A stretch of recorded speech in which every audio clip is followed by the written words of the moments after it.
आता पाहूया टॉप 9 मोठ्या बातम्या। मराठा आरक्षणाबाबत सरकार सकारात्मक, जरांगेंनी सामंजस्याची भूमिका घेऊन आंदोलन टाळावं, मुख्यमंत्री शिंदेंचं जरांगेंना आवाहन। सामंजस्याची भूमिका म्हणूनच सरकारला 7 महिने दिले, सकारात्मक असणं आणि अंमलबजावणी होणं यात फरक, मुख्यमंत्र्यांच्या आवाहनानंतरही जरांगे आंदोलनावर ठाम। मराठा आरक्षणासाठी सरकार कटिबद्ध, फेब्रुवारीत अधिवेशन बोलावून सकारात्मक निर्णय घेणार, देवेंद्र फडणवीस यांचं आश्वासन, तर सर्वांनी संयम ठेवला पाहिजे, फडणवीस यांचं आवाहन।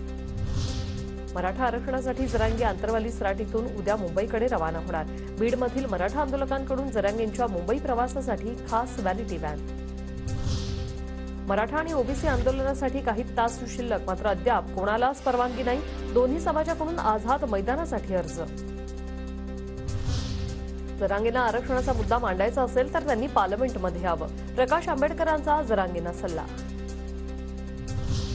सगळे सोयरेबाबत अध्यादेश काढण्यासाठी सरकार सकारात्मक, अनावधानानं मुंबई आंदोलनावेळी परिस्थिती बिघडू शकते, तर जरांगेंवर कोणत्याही मंत्र्यानं ट्रॅप लावला नाही, शंभूराज देसाईंचं वक्तव्य।